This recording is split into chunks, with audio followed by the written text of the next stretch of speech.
All right, let's look at notes for 5.4. This is on the topic of derivatives of exponential function e to the x. Now, y equals natural log of x, which we talked about before, and y equals e to the x. Now, these are inverse functions of each other, which means that their composite functions are always going to, in a way, cancel out to just be x. So if I plug natural log of x into e of x, I'll get x. If I plug e to the x into natural log of x, I'll get x as well. Just to get a visual here, natural log function has a vertical asymptote at x equals 0. E to the x has a horizontal asymptote at y equals 0. And you see that these graphs are going to be symmetrical about the line y is equal to x. Okay, let's look at some of the properties for functions that involve e to the x, exponential function e to the x, and see if we can solve some of these equations. So 7 is equal to e to the x plus 1. What we can do is we can convert this back to be natural log or log form, or we can take the natural log of both sides, and we know the natural log of e, we can use log properties to bring the x plus 1 down in front. Natural log of e is simply going to be 1, and then to solve for x, I can just subtract 1 from both sides. Natural log of 7 minus 1 is equal to x.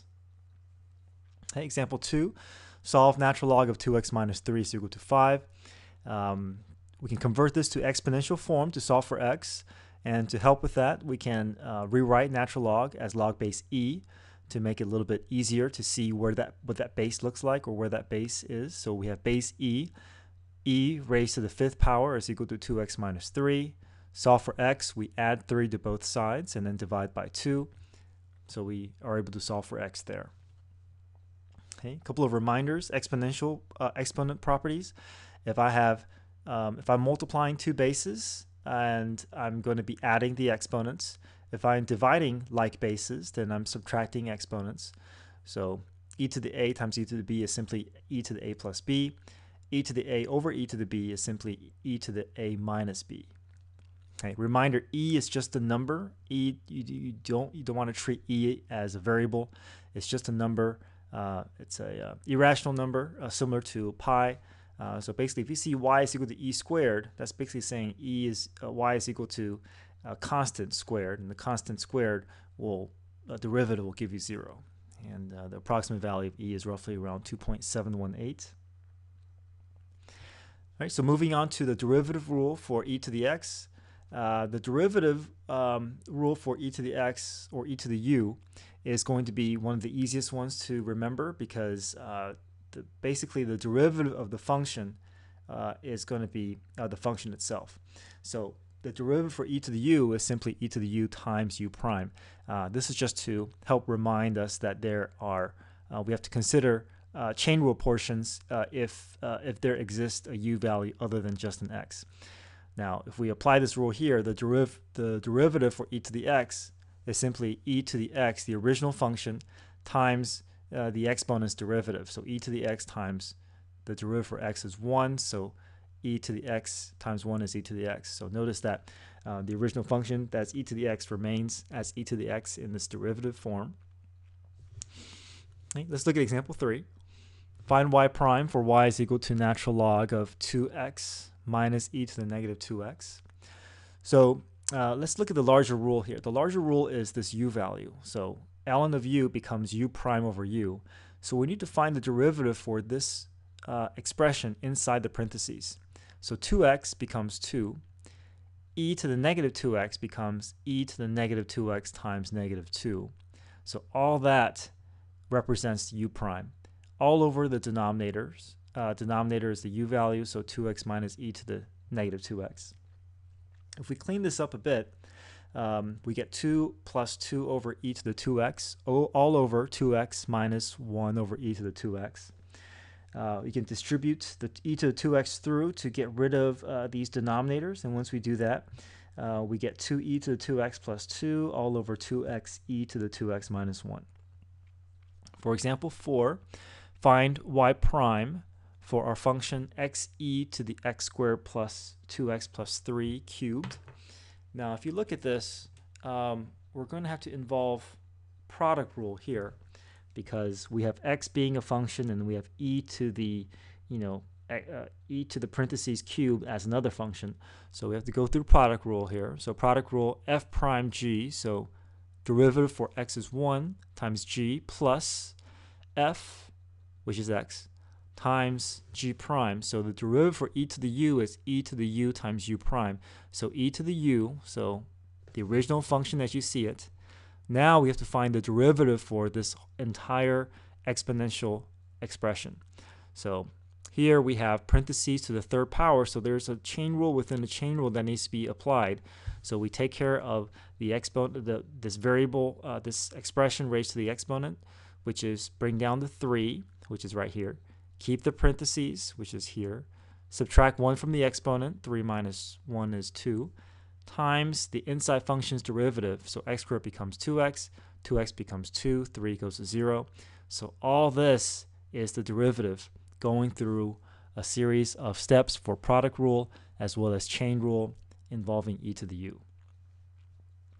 Okay, so once we're here, we can clean this up a little bit more, factor out the e to the parentheses cubed, and once we factor that out, we're left with 1 plus the remaining terms here, 6x squared plus 6x times x squared plus 2x plus 3 quantity squared. Example 5, find the equation of the tangent line to the graph at the given point. So to find the tangent line equation, we need the ordered pair, which we're given, 1, 0. We also need the slope. So to find the slope, we need to find the derivative. Now derivative, notice that e to the negative x and natural log of x, these are two separate terms. So we have to, and they're being multiplied together, we have to go through product rule again.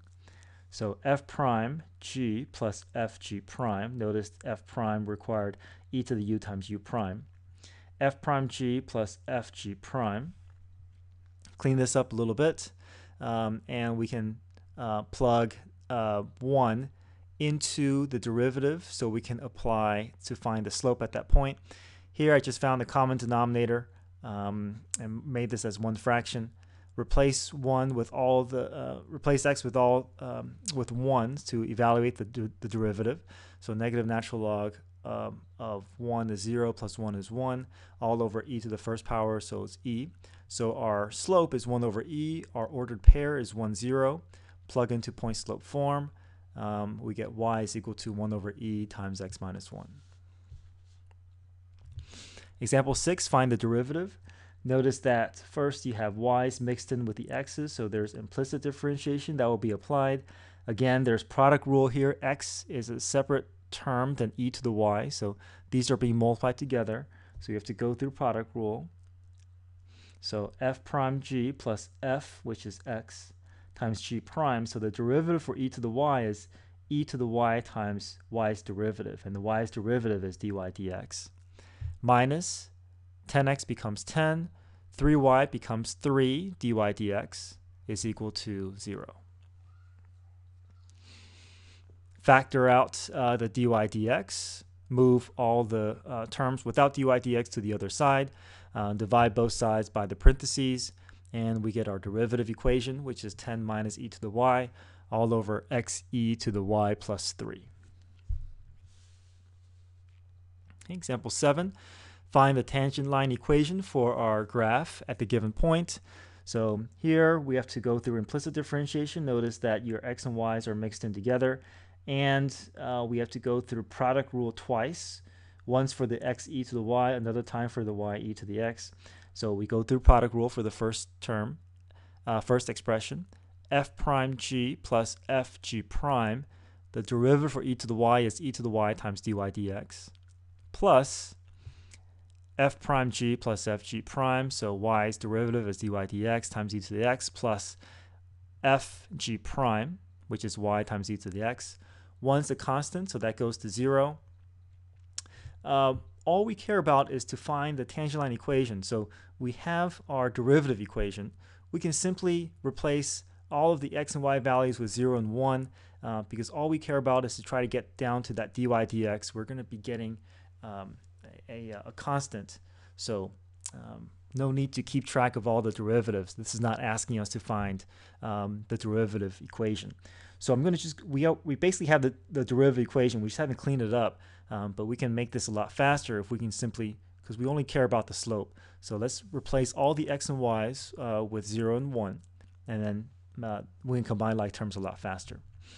So y gets replaced with 1, x's gets replaced with 0. So once we do that, with the second expression, which is all go away, e plus dy dx times e to the 0. E to the 0 is 1, so e plus dy dx plus 1 is equal to 0. And if we clean this up here, we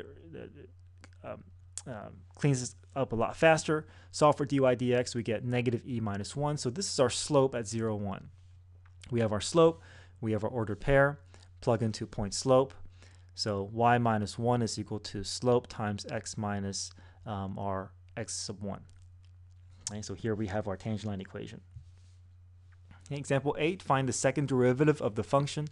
So to find the second derivative, we can go through product rule first. So I'm going to treat this like f of x, treat this like g of x. So f prime g plus f times g prime. So the derivative for e to the negative 3x is e to the negative 3x times negative 3. I'm going to write this as e to the negative 3x in the denominator. Combine the terms in the numerator, and we're down to negative 7 minus 6x over e to the 3x. We have our first derivative. To find our second derivative, we can go through quotient rule. So f prime g minus f g prime all over g squared.